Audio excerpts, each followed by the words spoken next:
Hello and welcome to episode number 77 of the Neurophysio podcast. I'm your host, Andres Purcell, helping you discover your science to optimize your life.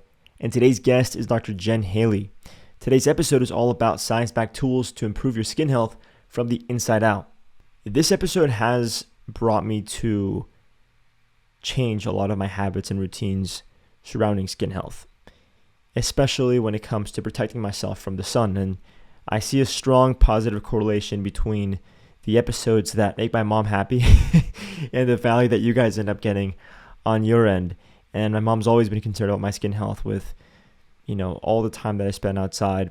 So I feel very fortunate to have had Dr. Haley on the show to help me take an evidence-based approach that is based in science, medicine, and is also holistic in a way, so it agrees with all my values and intentions across the board. Anyway, here's some more on Dr. Haley. She received her Bachelor of Science in Biology and Nutrition from Cornell University before attending medical school at F. Edward Aber School of Medicine in Bethesda, Maryland. She completed her internship and residency in San Diego and has been a board-certified dermatologist since 2004.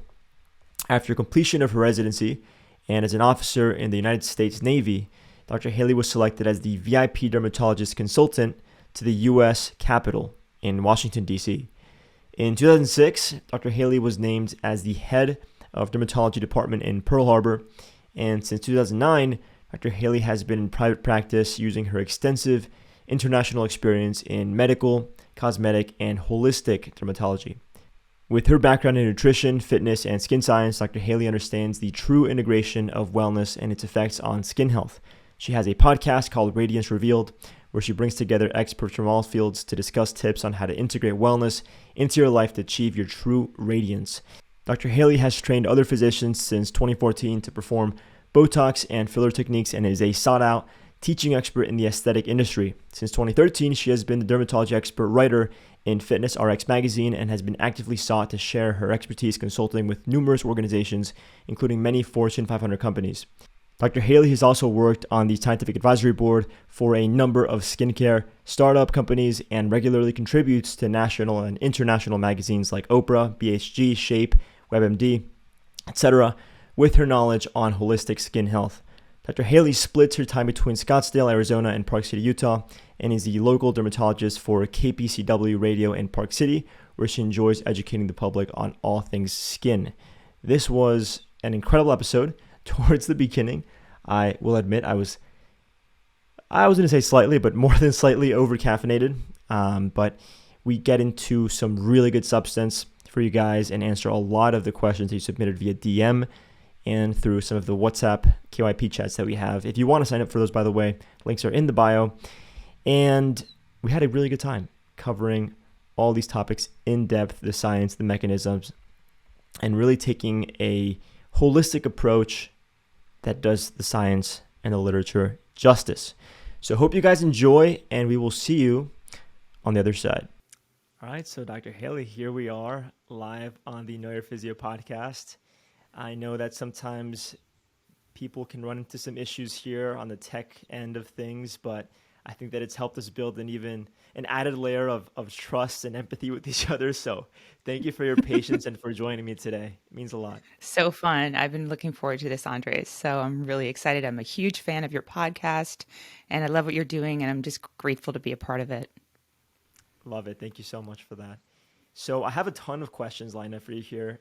Questions that I've curated in addition to questions that my communities have submitted based on your background, your work, things that we've seen online. And before I get to any of these questions, I want to start with your why.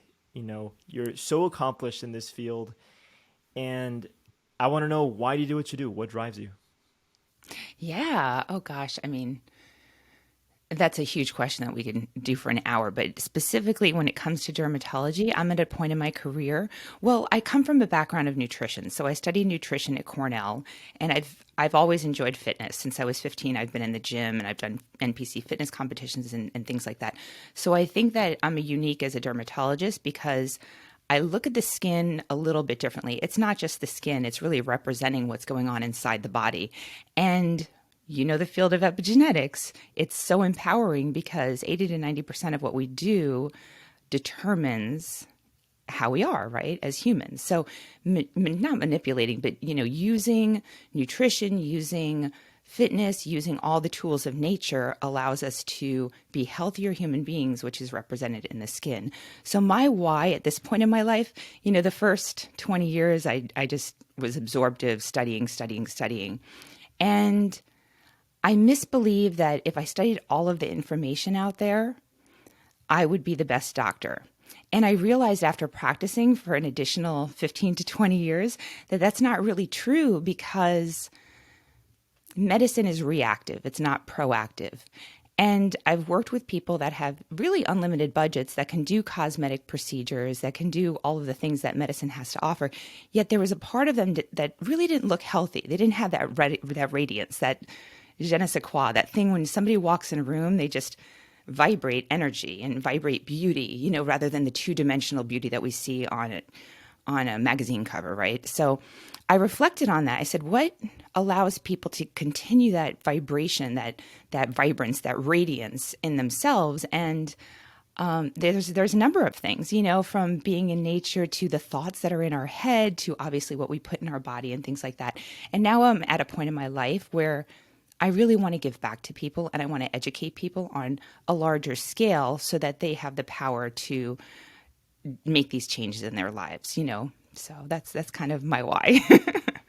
That's very lovely. And as you mentioned, this idea that people can have unlimited budgets, but even then they can't, and they're not truly addressing what needs to be addressed. It forced me to reflect back on a memory that I had, which was my first real shadowing experience ever in college was with a top dermatologist in Miami. I'm not going to mention any names or her practice, and this isn't on a resume, on a CV, anywhere. It's so the experience that I had there was I kept seeing individuals that came in with these unlimited budgets, and they would get so much done, but they were ultimately coming back for the same procedures because the lifestyle that they lived brought back these issues with their skin, which reflected deeper issues. And so, what you said makes complete sense. And I'm lucky that I had a chance to see that very early on. And I think that it's one of the reasons why I felt so motivated to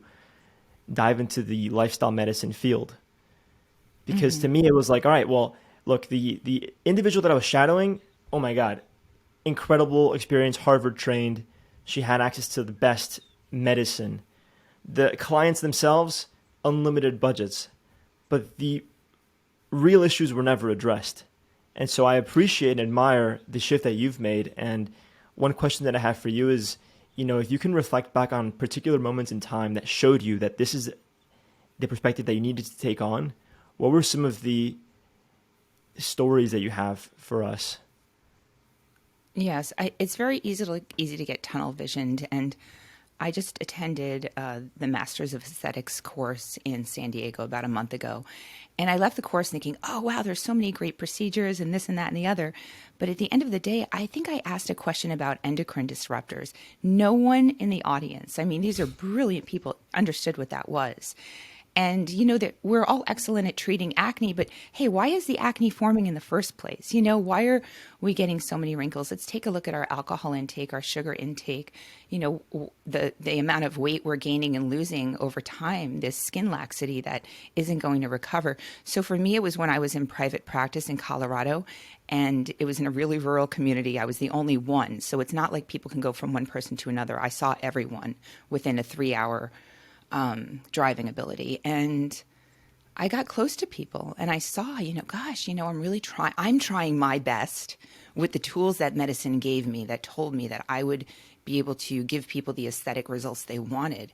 And because I knew them, excuse me, so well, I understood that, maybe that alcohol you have every night is really causing the skin, or the weight you keep losing and gaining every year is causing the laxity on your face that I just cannot correct with fillers or Botox or other things.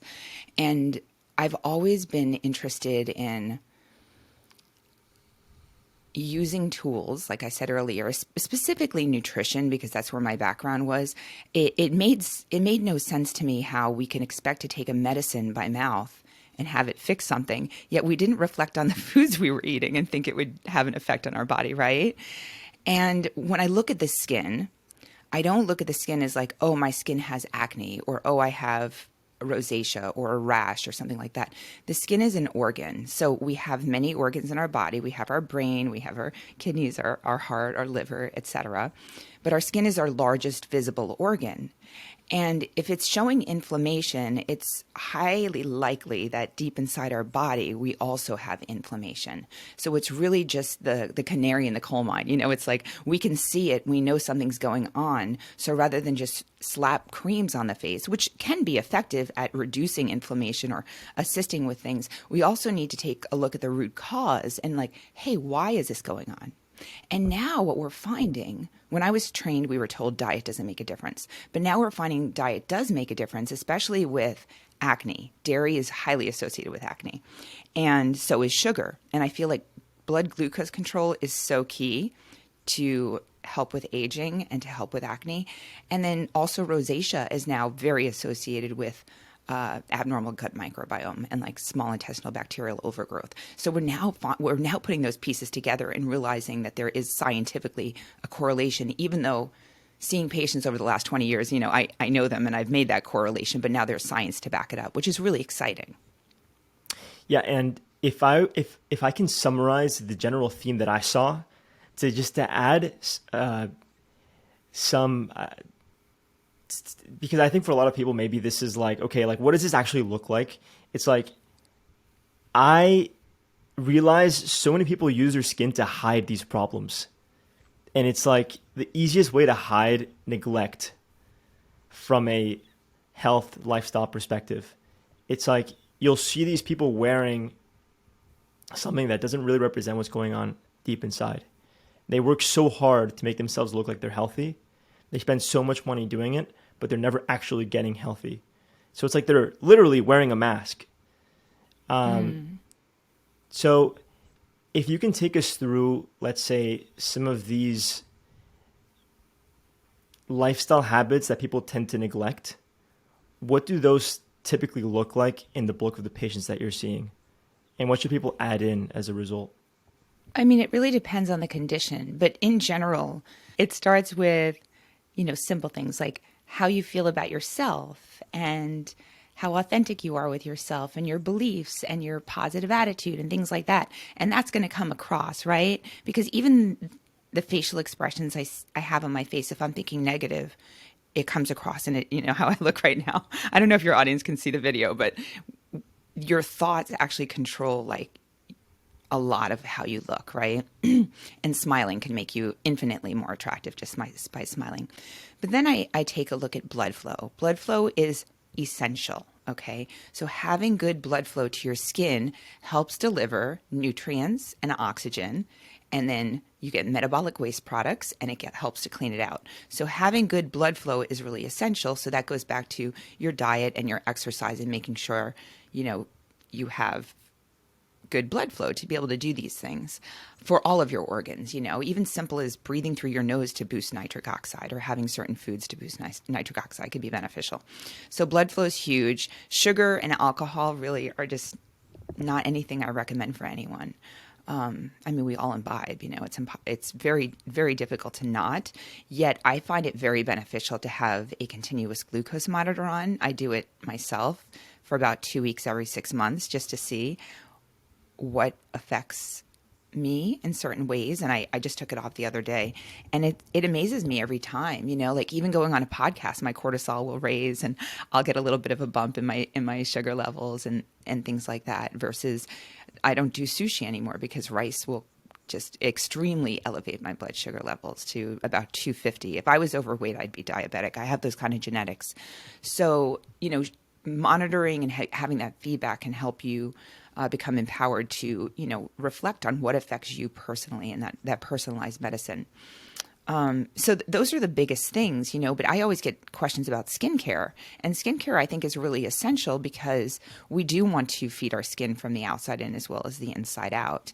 And it's a little bit different for everyone depending on what their issues are. I don't know if your audience came up with certain questions that they have, but we can certainly dive deeper into certain areas if you'd like.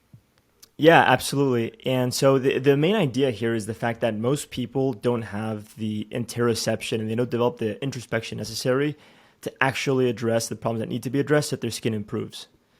Would you agree? Absolutely. I love interoception too because I'm big on cycling. So the season cycle, women's cycle. So every 3 months, I really think it's a good idea to cycle, whether it's your fitness program, definitely your skincare. There's certain times of the year we want to focus more on exfoliation. There's certain times of year we want to focus more on hydration. There's certain times of the year we want to, help correct some of the pigmentation from over the summer and things like that. So I love cycling, and I have a lot of interoception personally, whether it's skincare or something else. And sometimes I just say, oh, my skin needs a little exfoliation, so I love to get people to that point where they just listen and they sit with themselves and they're in tune to what they need. I love interoception. It's so essential. And so we can definitely jump into some of these questions that my audience has lined up. And I think one of the overwhelming questions that I got is about sunscreen. And so if we can maybe start there on some of your thoughts on sunscreen, how to choose the best sunscreen. What can you tell us about sunscreen? Okay, I want to touch on light because I used to be really dogmatic about sun exposure and, oh, it's bad, don't go in the sun, blah, blah, blah. That's what we're taught as dermatologists. And if you work in my clinic for even one day and you see how sun damage over the years can really affect the skin, you'd be anti-sun too. I have a different opinion now about that. And I do believe in the power of light, whether it's red light or sunlight and, getting light in your eyes for your circadian clock first thing in the morning. It's really, really good. And I live in Arizona. I've lived in Hawaii, very sunny areas. So I protect myself most of the time from the sun.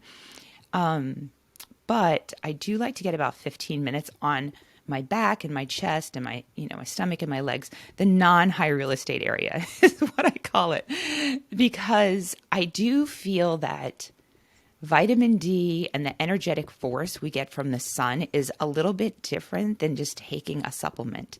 I would have argued 20 years ago it was exactly the same. It's not. Going back to interoception, it feels completely energetically different. And the darker your skin, the more sun you're going to need to get the same vitamin D levels. So, you want to walk the line where you don't get burnt, but you get a little bit of energy from the sun.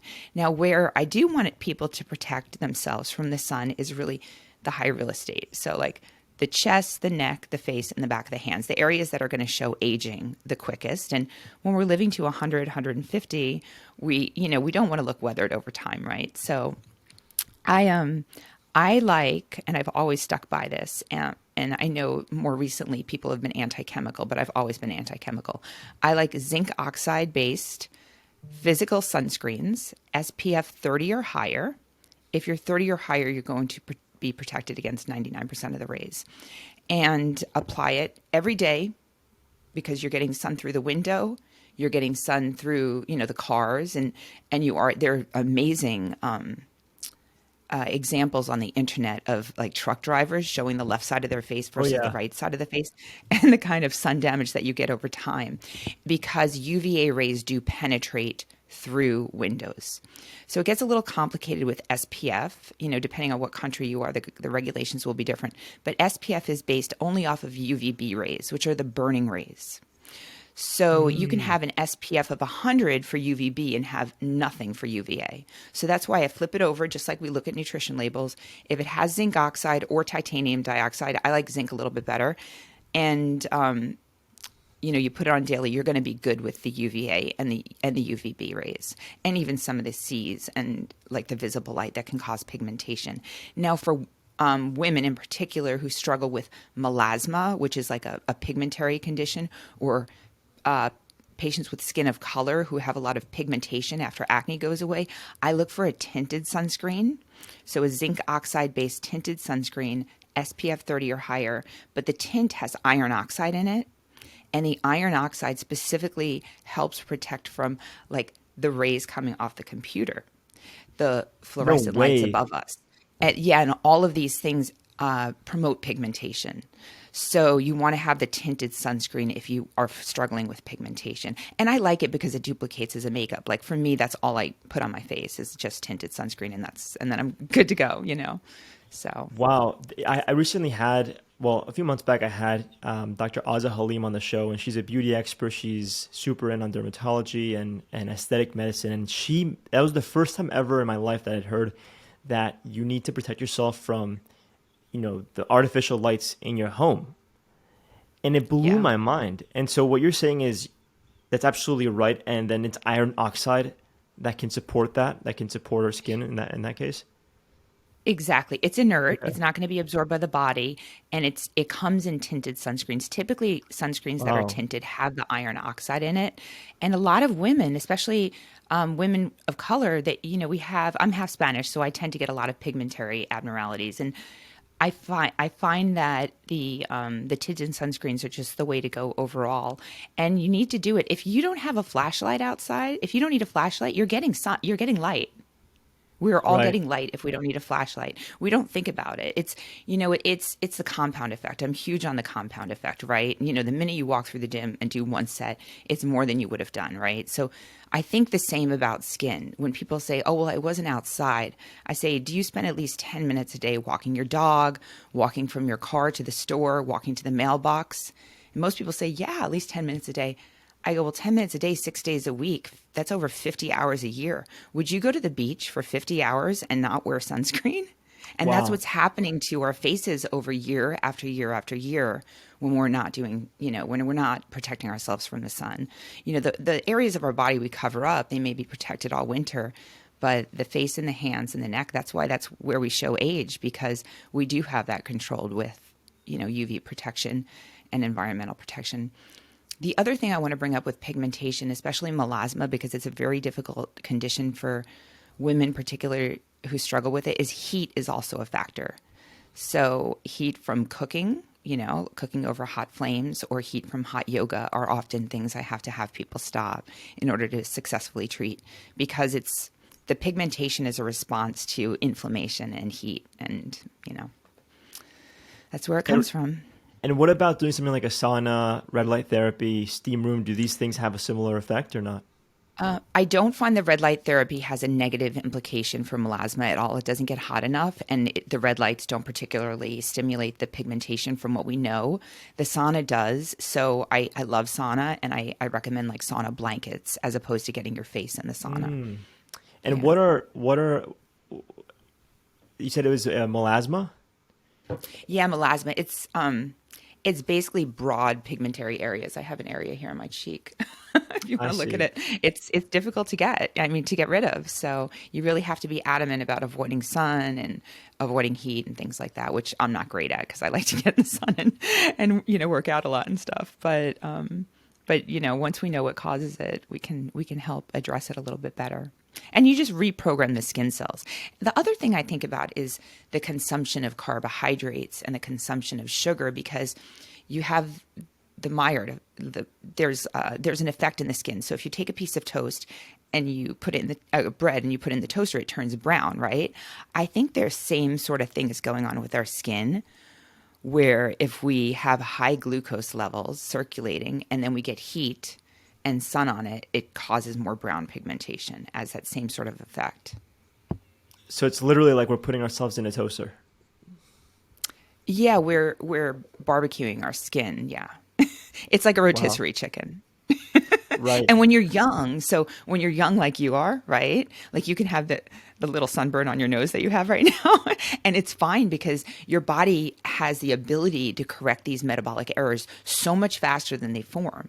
But as we get older, it's like having tons of senescent cells around the body. The body just doesn't recover as quickly. And that's why the even brown tan you get when you're younger, you don't get that when you're older. You get areas of pigment drop out that causes like white areas, and then you get areas of pigment that overproduces, which gets brown areas, and that's why people look more splotchy on their skin as they get older with sun damage. You don't have that even brown, so it's what you can get away with when you're 20, you can't when you're younger, when you're older. You know, I argue with my mom all the time because I spend so much time outdoors, and she always tells me I should be wearing sunscreen because I spend a lot of time outdoors, especially when I go out fishing or spearfishing. I spend so Mhm. much time out there. And yeah, I mean, my whole body's covered in a wetsuit, but my face is exposed. Yeah. And something that I'll always tell my mom is, well, look, I eat these foods, I live this way, and I can, in a way, I can sort of get away with it. But I know that it's always on a spectrum, and it's to a certain extent. And maybe can you take us through what are some mechanisms that the body has to protect itself? Because I always tell her, hey, look, I have through my diet and lifestyle, I produce a natural sunscreen. Can you take us through what that is, what it looks like, and how people can actually improve their tolerance to the sun through these mechanisms? Andres, that is such a brilliant point, and I'm so glad you brought that up because it's completely true. So, My mom better. and I'm going to tell her to listen to this podcast for sure. well, with there's definitely some points I have to bring up, but yes. So I think if you're having olive oil and foods that are high in phytonutrients, and you can increase the natural SPF of your skin from the phytonutrients from certain vegetables, right? The pigments in certain vegetables and fruits will come into our bodies and help protect us, like the Mediterranean diet, right? So, and there's also a supplement called HelioCare. It's in many supplements now. It's a fern block extract. It's called Polypodium leucotomus, and it's been shown to increase protection of your skin from the sun. So, and the UV damage, more importantly than the sun, right? Because we do want to get a little sun. We don't want to get the damage, though. We don't want to have breaks in our chromosomes.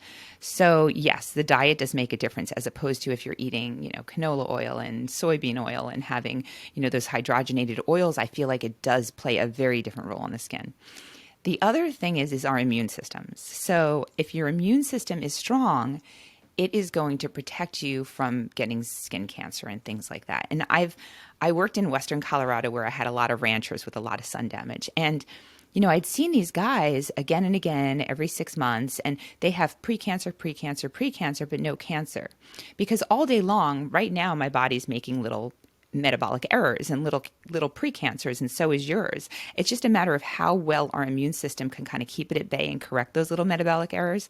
So why one of the reasons I love the skin is 3 times in my life I've had somebody who I've known very well, and all of a sudden they keep sprouting cancer after cancer after cancer. And I say, okay, let's take a step back. Let's take a global view rather than just attack each cancer. Why are they getting them? Sort of like we talked about earlier. Why are you getting acne? Why is your eczema flaring? Why is your psoriasis so bad? What's going on inside your body that your body's screaming through your skin? And each time, one time renal failure, one time colon cancer, one time leukemia. And it's because their body was too busy taking care of some other condition that it couldn't correct these metabolic errors. So, yes, while you're young and healthy, and if you take good care of yourself and you have a good immune system, you're not going to have the same amount of sun damage as someone who does not live the lifestyle, right? And then also the food makes a huge difference. Just like we want grass fed meat because it's a completely different food than corn fed or Skittles fed, which I don't know if you've heard that, like a Skittles truck flipped over once on the highway and they were headed to a cow farm to like feed the cows Skittles. No So when way. we're eating, yeah, because sugar and corn will make the cows weigh more and sell more at market. So if they were left over, why not? So what our food eats comes to us and makes us more nutritious or less nutritious. Yeah, so something else that I tell him I'll try to get away with, and look, at the end of the day, I should be wearing more sunscreen, and I'm very attentive to like the UV index, so I really only get the most amount of sun. I get my sun early in the day, very very early on, when there's more surface area in the atmosphere for the rays to penetrate, meaning it filters out a lot of these damaging rays. I get less of that. I think it's less of that UV if I'm not mistaken.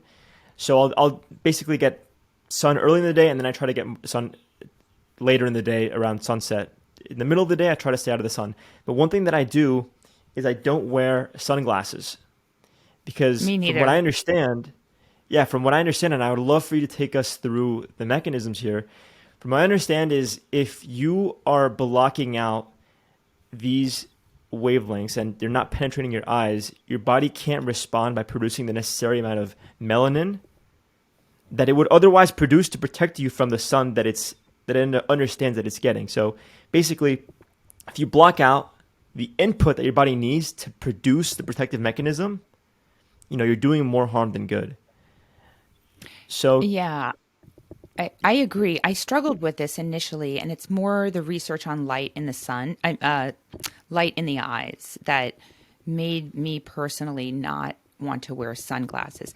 And I live in Arizona. It's super sunny here. So then I think, okay, if I tell my patients not to wear sunglasses, then they're going to squint more and get more crow's feet, right? So there's a little bit of a line you want to walk. So if you're squinting, you probably want to put some sunglasses on, but never in the morning do I recommend sunglasses, and in most environments, you don't need them because our entire circadian clock is based off of light. And every process in our body is based off of this circadian clock. So, for skincare, for instance, what I recommend somebody use during the day is going to be different from night because the metabolic processes during the day, programmed by light, are to protect and really to protect, right? To protect from environmental toxins. Whereas at night, we're in renewal stage, renewal and repair. So if our clocks are off, we're not going to be doing the renewal and repairing at night like we need to, whether it's on your skin or anywhere else, our brains in particular during sleep.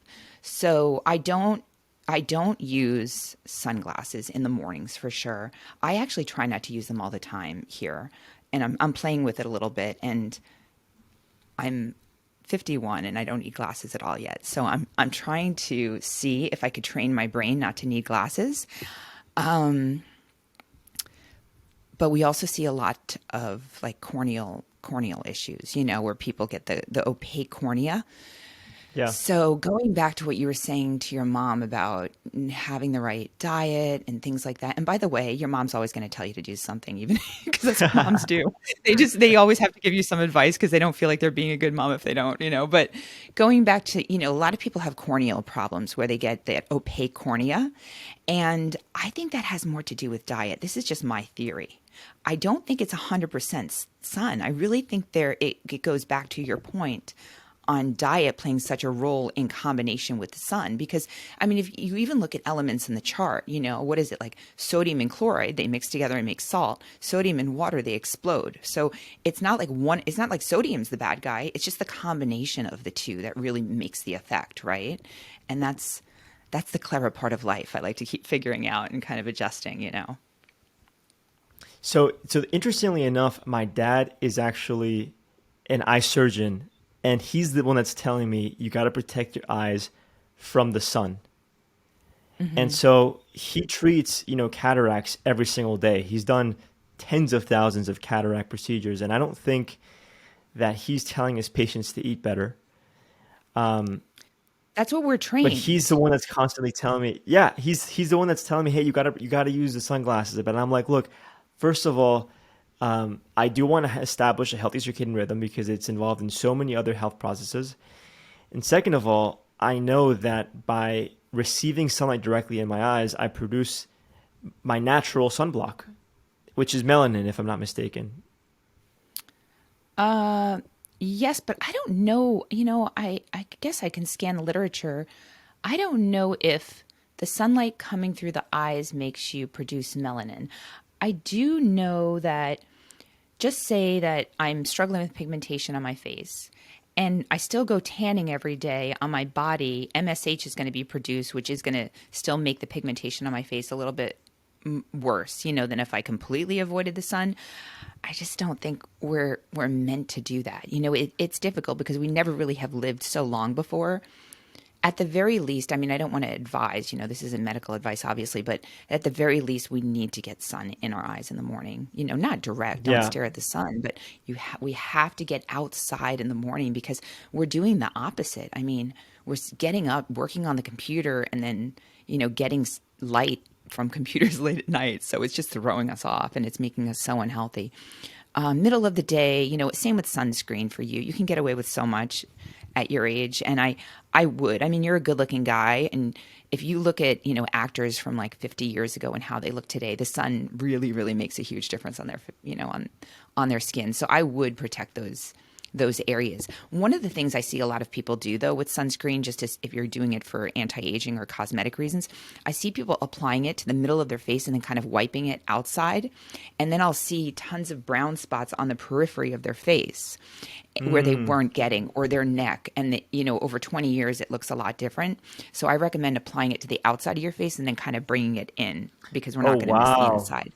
Yeah, because just imagine you're in direct sunlight. You tend to avert your eyes and shift a little bit, and then you're going to get more on the outside of your face, as opposed to, if you're not protected there, as opposed to if you have good coverage there, or driving through the windows and stuff like that. I just see a ton of skin cancers, especially on men in the US, on the left side of the face, right in front of the ear, and right behind the ear on the neck. So those are areas I really want people to pay special attention to.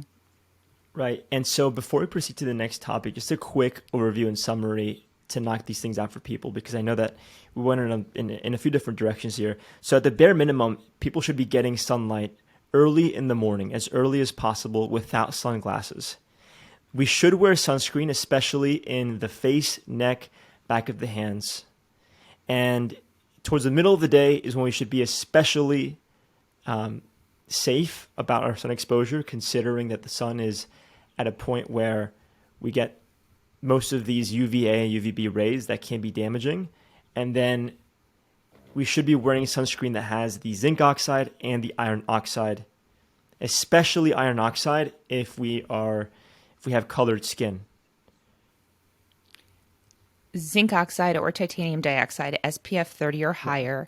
And then I find the tint really just for women, because it acts as more of a cosmetic base with Right. pigmentation. And then you just have to find something that's cosmetically elegant for you. So some sunscreens will feel like saran wrap or plastic on your face, and some will allow you to breathe a little bit better. So you have to play around. I mean, the technology's come a long way over the last 20 years and has really improved to where you can find something that works for you. One sunscreen that I like a lot, and this isn't even an ad, it's just the reality. It's what I like. It's which maybe I don't know if you're familiar with it, but it's called Raw Elements.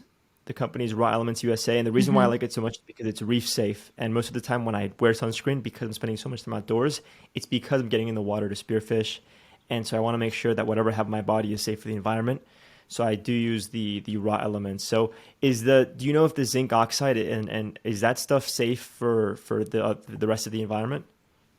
Yes, I'm not familiar with raw elements. I lived in Hawaii for 5 years, so that's where I really paid particular attention to which ingredients I did not want to get into the water to affect the reefs. Because, I mean, once you see dead reefs, it kind of changes your entire perspective on.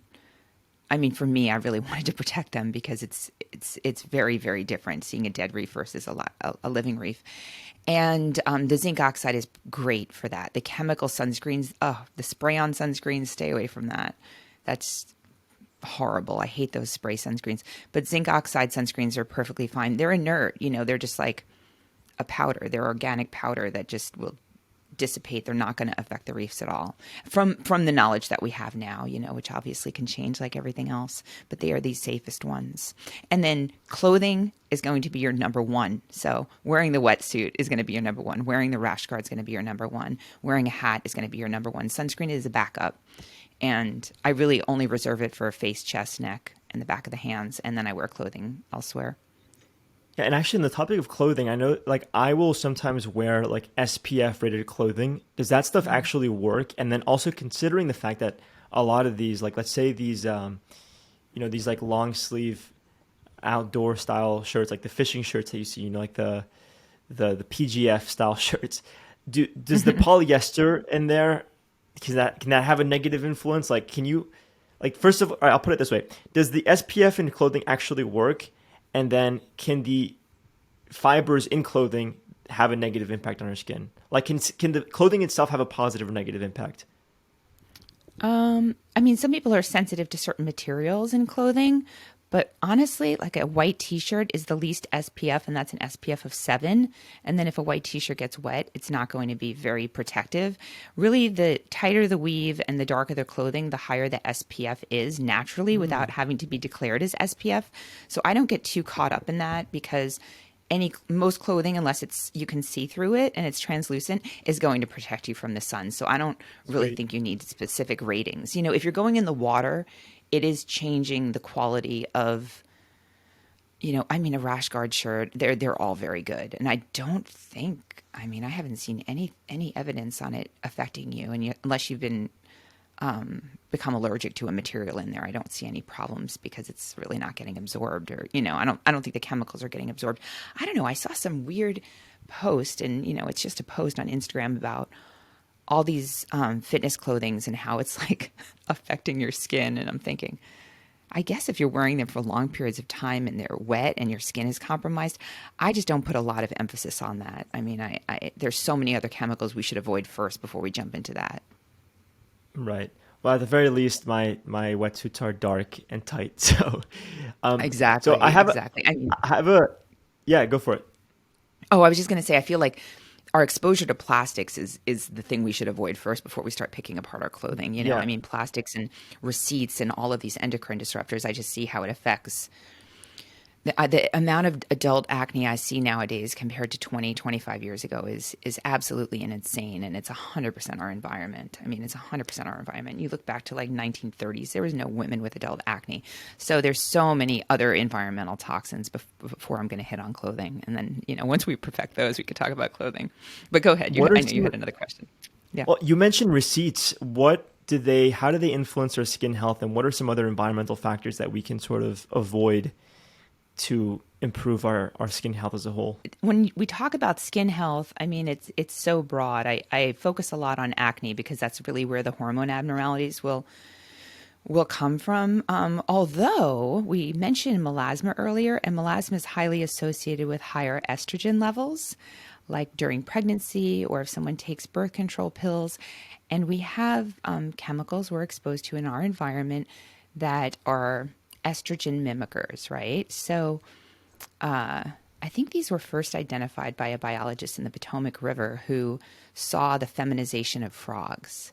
So they saw like male frogs turn into female frogs from a lot of these materials, like with BPA being one of them. Okay. So then, marketing companies say, oh, it's BPA free. Well, there's other BPs that are just as bad. We just don't have the science behind it. So in general, I try to avoid all plastic as much as possible. So like I drink out of a hydro flask all the time. I carry it with me all the time. I mean, takeout is difficult. There's certain things that we can't really avoid with plastics, but not putting anything from plastic into your mouth is really a goal we should all aim for because it disrupts estrogen levels in the bodies of men and women. And that's why a lot of men in their 40s and 50s, they have this little Buddha belly because of the high estrogen levels circulating that they just can't seem to get rid of.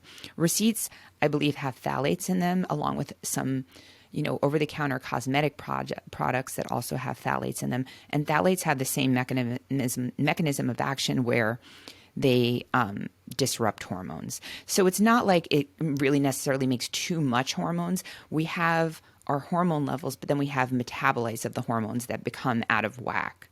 And there's a number of ways to help clear that out, whether it's, I don't know if you've heard of some supplements like DIM, indole 3-carbamate, and calcium D-glucarate. And then just, for women, a lot of women, like 80% of women are constipated. And if you don't move your bowels and you have buildup of hormones in your body that don't need to keep recirculating. So there's a lot of strategies to clean them out. And I mean, the best is to do a personalized program where somebody can measure and do something like a Dutch test to see, what metabolites and what things are going on and how to rebalance you. So yeah, receipts, plastics, those are the big ones. Just plastic is everywhere. I mean, the lining of coffee cups are plastics. So And we're it's the getting it. first thing you're having in the morning. I would say that I'm shocked by the study that you mentioned with these frogs, but I'm not, because I know that a lot of environmental scientists and biologists will study frogs because they can breathe through their skin, and it's like if you look at frogs and their health, it's a really direct relationship that you see with the environment. It's very telling of the surrounding environment, and they're very Mm. sensitive to that influence. So I would love to dig into that study at some point, and maybe I'll add it to the show notes if I can find it. Um, you've mentioned rosacea. You mentioned that earlier on. Can you define rosacea for us? And is there a link between, let's say, rosacea and gut health? Yes. Okay. I actually have rosacea myself, but it's well controlled. So let's do the dermatology categorization of rosacea first. Okay, so there's three forms of rosacea. There's the we have long words, so we sound smart in derm. Let me just warn you. There's the erythematotelangiectatic form, which is basically people who flush and may have a lot of blood vessels on their face. Typically, it affects the central part of the face, the cheeks, the medial cheeks, the nose, the chin, and the forehead. So some people just have flushing, repetitive flushing, maybe some blood vessels that are persistent that stay there a long time. The second form, which I think is probably the most common form, is the the papular form of rosacea. Basically, where you get it looks like acne. It just looks like red bumps on the forehead, the medial cheeks and the chin, or just one of those areas. Some people just get it on the forehead. And a lot of people think that's acne, but the difference between rosacea and acne is you don't get comedones with rosacea. Comedones are basically blackheads and whiteheads. So if I see no blackhead, if I see a blackhead, I know it's more acne. And then the third type is the phymatous type, which is basically like the big nose, like the W.C. Fields nose. And one type doesn't necessarily progress to the other types. They're not really progressive. They're just different forms of the same sort of condition of this like instability of blood vessels, instability of inflammation, overgrowth of oil glands, things like that are going on at a more microscopic level. And there's different things we've always been able to identify that can flare rosacea, things like sunlight. And this doesn't happen in everyone. Everyone has their own triggers. So sunlight can make rosacea worse. I don't know if it's because it's bringing, more blood flow to the skin, so it can make, already unstable blood flow more reactive. Alcohol can make it worse. That's a vasodilator, so maybe that's how that comes to play. And sometimes hot and spicy foods can do it. For me, my personal trigger is if I'm skiing and then I come in and sit by a hot fire. I think that disparity between cold and then hot Mm, causes a little bit of a flush, right? But it's not always predictable. And, knowing what I know and trying to, play with what I do and having that awareness of what I do, I still haven't personally figured out why it happens sometimes for me personally. So typically I'll have people avoid all those things. But now we're finding that SIBO, small intestinal bacterial overgrowth, and maybe even SIFO, the fungal overgrowth as well, but some sort of imbalance in the gut is playing a role in rosacea, underlying despite those triggers. So sometimes like rifaximin, treatments for the gut will help. The thing is though, if you treat the gut or add some probiotics or prebiotics, if the diet doesn't change, you're not going to have the best results. So it's like if I plant all the seeds in the garden, but then I don't water the garden properly, it's not going to grow. So it really comes down to diet. I mean, a lot of things are solved, Andres, by just having real foods. And it's harder than you think eating real foods. I mean, I don't know how it is in Uruguay. Like, it's probably easier for you to get real foods, but I try to go one yeah, entire day eating 100% real foods, and it's almost impossible for me here, just yeah. between eating out and being lazy and having things available. I rarely eat completely whole foods. And I think if we do that, our body will have all the tools to heal itself. Our body has every tool it needs to heal itself. It's just a matter of whether we support it or whether we don't.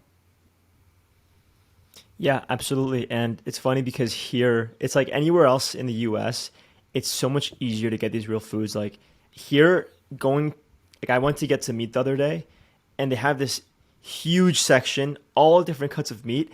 And you actually, so the stuff that is grass fed and grass finished isn't labeled as such because it's automatically Oh. what they have here. The feedlot stuff is labeled as feedlot. And it's actually more That's so expensive great. because they export it.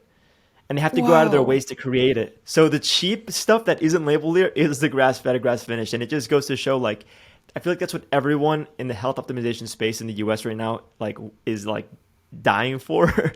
And it's like it's just so tough to get over there, you know. Right? I know. And we trust. I mean, we trust that when things are labeled as food, they're food. But I mean, if you walk into any, cereal or cookie aisle, that isn't even food. Our body looks at it. Okay, let's take soda for instance, right?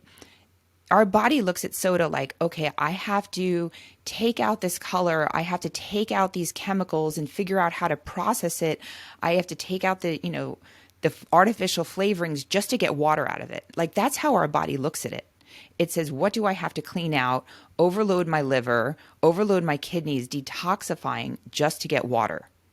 And that's what we're Yeah. doing when we're eating processed foods is we are making all of our detoxifying organs taxed out and worn out that they can't even do their normal function. And it just everything gets backlogged and then it throws off normal metabolic repair. And that's why, someone who's 60 can look really, really old or really, really young, just depending on how much we support our body to do what it wants to do in regenerating itself.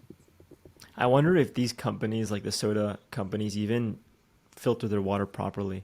Which brings me to my next topic, which is what link do you see between our water quality, what we're consuming, what we're showering with, what we clean our clothes with, and skin health? What's the link there? Okay, this is a topic that brings me great distress because I know there's a problem and I'm even confused on what type of water to use. I just installed an EWS system in my house and then I realized it doesn't go to the kitchen because that's the way the houses are here. Like they divert the kitchen for the water softener. And then I put in a reverse osmosis where, you know, which I feel when I drink it, I feel like my energy's imbalanced. I can't explain it. It's an Yeah, electrolyte thing. because well, So then, the RO water is just H2O, and so what happens is through osmosis, you end up losing minerals and electrolytes as your cells in your body try to match what you're consuming. So yes. So what you need to do with RO water is you need to add the minerals back in and the electrolytes back in. that's what we did. But I also feel, I mean, it tastes great. I like it and I'm happy with it. There's still something I think that's missing compared to what nature would provide that maybe we may not have identified yet, right? Because we don't know everything that's in everything.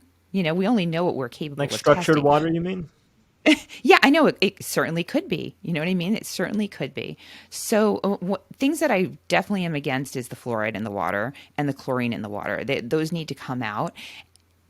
I'm not an expert on water. I really would love to learn more about how to get the best water because I think that's going to be World War III if it's if it's anything. It's water is Yeah. such a precious resource we take for granted. And when I was in the Navy, they use bromine to clean the water, and I saw so many rashes. I mean, so many guys got Mm. really sick from, these halides. So fluoride, bromide, and iodide and chloride, they they displace things in the body, whether it's in your thyroid or even in the balance of your skin, and you can get sort of like acne like rashes and other things. So, I mean, at the very least, I want someone to have water with no fluoride in it and no chlorine in it because I won't even go in a pool with chlorine. I think I feel awful Yeah. afterwards. It's horrible. And once you feel good, you're so much more sensitive to bad things. Like for me, I Oh used to yeah. eat tons of dairy and stuff, and then when I did my first fitness competition, it was basically a complete elimination diet. And then as I started introducing foods back into my life, I realized Mm. how affected I was by those foods. But when you're walking around every day in an inflamed state, you accommodate. I mean, we're amazing beings that we can acclimate to anything. So you don't even always realize how things are affecting you until you eliminate them and then bring it back. Yeah. Yeah, and one of the biggest upgrades that I did in the name of my skin health was installing a shower head filter. I mean, I haven't dealt with serious acne in many, many years. And, I was doing everything right. A couple of years ago, I was doing everything right. The diet, the nutrition, supplements, and the exercise, sleep. Everything was perfect, but I hadn't yet installed the shower head filter. And I was living in Miami Mm. Beach, where you actually get some of the nastiest water like throughout the US. Like there's all kinds of heavy metals in it. There's all kinds of just all kinds of crap in it. And I finally got a Wow. filter by a brand called Symbiotica that filters out like everything. And automatically, like in the span of maybe 1 or 2 weeks, my skin cleared up. Like I was doing everything possible to try to clear this up, and boom. And then I moved to Uruguay. Water is typically cleaner, but I hadn't had a shower head filter. And to your point, that now you're more sensitive when you cut these things out. In just a few days showering this water without the filter, some of the acne came back. And look, who knows if it's Wow. really just the water, probably, being in a new environment, whatever. But I find that I am certainly sensitive to the shower stuff now. So I always bring my filters with me. Yeah, that's really great. That's really, really great. There's one thing I wanted to bring up just to make people not feel discouraged is just say you're overweight and you have, a lot of excess fat on you you want to get rid of. Our fat stores all the toxins. So what I often will see is when someone's going through a program where they're building muscle and losing fat, their skin will actually break out more. And that's Mm, because as the fat is broken down and, released and we're losing fat, all the chemicals and the toxins that were stored in that fat are getting purged through the skin. So I often tell people mm, just ride through it and you will get clear skin over time. And things like wow. sweating is we have a number of ways of detoxifying and our skin is one of them, right? Like one is pooping, one is breathing. For women, it's menstruating, urinating for everyone, and then also sweating. And sweating is so essential. And after you sweat, you need to wash off because the toxins will just get reabsorbed.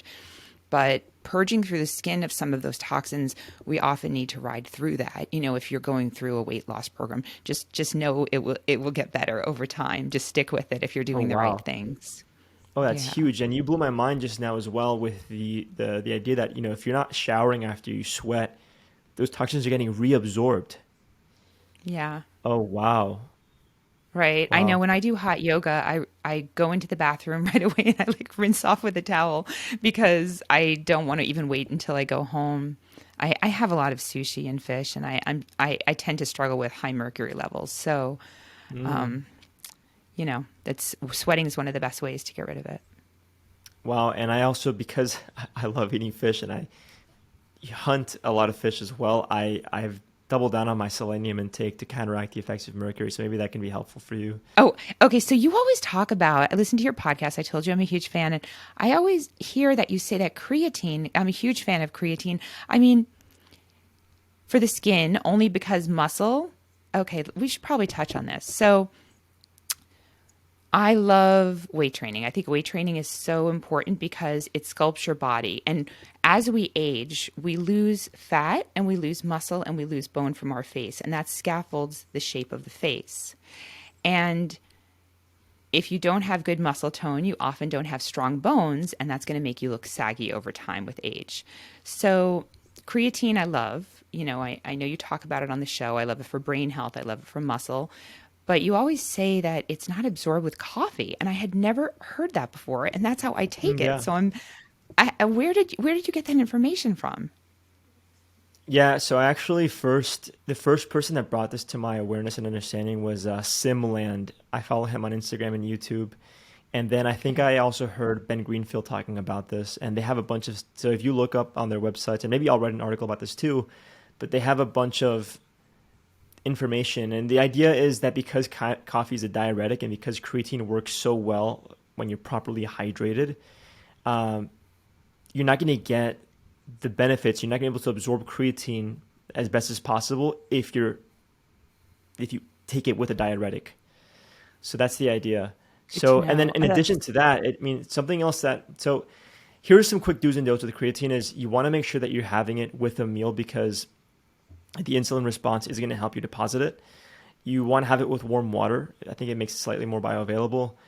You want to have it after exercise as well. I think it goes hand in hand with the insulin sensitivity. You don't want to have it on an empty stomach. You don't want to have it with caffeine, and you don't want to have it if you can't properly hydrate throughout the day. Like you need to consume more water throughout the day when you're having creatine because it's necessary for the phosphagen system. Your body's gonna want to pull in more water, and it's actually what helps give your muscle that that, dilation and size, it's the creatine and the water. It goes hand in hand. So the caffeine sort Huge. of goes against this effect. Yeah, those are great tips. Those are really great tips. I'm gonna put that in a handout. Those are fabulous tips, especially now that creatine's harder to get and it's a little more expensive. I want to make sure people get Oh the yeah. maximum results from what they're taking, you know. Yeah, and the best creatine, in my opinion, I mean, you want to make sure most of the best companies they white label the same stuff. It's from Germany. It's called Creapure. So whenever you get your Hmm. hands on a supplement, you want to make sure that it's a Creapure. And my favorite is always going to be the Keon supplements. I know that they're super clean. They're third party tested. So, but yeah, creatine is huge, and it is getting more expensive as more people are learning about it and seeing benefits both from the bodybuilding and strength perspective, all the way to the memory, cognitive performance, and everything in between. Yeah, I'm huge on neuroplasticity and yeah. So Sim Land, I think he runs or he's a huge part of the biohacking summit over in Europe, and I'm going to do Yep. their retreat in Estonia in at the Oh end of my April. goodness. I Oh know. I just wow. jumped right in. Yeah, I'm super excited. So yeah, I'll fill you in on how that goes. Yeah, I know that we're pretty much done. We're pretty much set on the time limit here, but if I can quickly ask you to take us through like some quick biohacks do's and don'ts, because I know a lot of people tuning in are into the biohacking stuff, and I'm sure there's some stuff for the skin that absolutely doesn't work and shouldn't work, and stuff that will work pretty well. Okay, for skin specifically, I'd say my first favorite thing, well, okay, intermittent fast for sure. You know, and for women, it has to be with your cycle. There's a lot of information out there. I don't really have time to go on a deep dive with that, but we can do Yeah, that but I in the did a whole future. podcast on that with Kayla Osterhoff on the female biorhythm and the fasting. Okay, perfect. Yep. So we'll go into that. But yeah, that's a big thing because and then I also like quarterly longer fasts to actually get into Mm. autophagy because it takes more than 48 hours. It's so hard to do. I mean, even David Sinclair says he can't even do it, and he does the research on it. So I do the Prolon. Are you familiar with the Prolon fast? Is it like a simulated fast? I don't think I know it by name. It's it's the fasting mimicking diet by Victor Yeah, yeah. Longo. Okay, yeah. So I'll do that. I try to do it once a quarter, but it's really once a year. And then red light. Red light is my absolute favorite. So I'm a huge fan of red light. I personally use the Juve. I have a single panel and I do that. And I do that for every single morning I do it for 18 minutes. You don't need to do 18 minutes. Just make sure you get at least 6 minutes, with with your eyes as well. But I love it for skin. I like it for muscle recovery. I just like it for a lot of things. Uh, the sauna is great, except if you're struggling with rosacea, then do a sauna blanket. Cold in the morning, love cold in the morning for dopamine release. It just sets the rhythm for the day Like a cold shower. yeah, yeah. I always finish with a cold shower, and Same. I'm just a happier person when I do that. That's Oh, probably one of the harder absolutely. things. It's a hard thing for me to convince people to do. I also like red light for hair growth. Hmm. So there's a company called Hair Max. They have laser combs, laser brushes, laser caps, and it helps stimulate hair growth. So I like that. I'm really into supplements. I know you've mentioned supplements many times on the podcast. I think we're pretty aligned with that. And then the timing of supplements. I'm huge on cycling. So cycling everything in your life, from your fitness program to your diet uh, to your skincare, and really just kind of being aligned with nature as much as possible. And then I think it's essential to get outside and ground and get outside every single day. Really morning, really night. Those are the biggest times. Like you said earlier, with our eyes and getting the light. There's different light rays in the morning. There's different light rays at night, and they're going to program everything. And I mean, all the answers are in our bodies, are in nature, and the less we get in the way of that, the better we're going to be. Did I Sweet. miss anything? And what are some not to do? Well, what's in the not to do list? Oh, sugar. Really try to avoid sugar as much as possible. And then Dairy. obviously, right? Yeah. Dairy. I mean, everyone has a little bit of a different effect on dairy. I do like whey protein. I feel like for antibiotic assimilation of muscle, I don't think that the vegan proteins work as well. So if you're not super sensitive to whey protein, as far as if it doesn't cause breakouts for you, I do recommend whey protein. But if someone's struggling with acne, I have them stop all dairy for 2 months, and then they can restart, and they'll know if they're sensitive to dairy. And sometimes it's just Right. dairy in combination with stress and high cortisol levels that's going to cause the Mm, problem. So, yeah, sugar for sure. Alcohol, I'd quit it. There's no benefits to it. And Dr. Andrew Huberman had a great podcast episode on alcohol.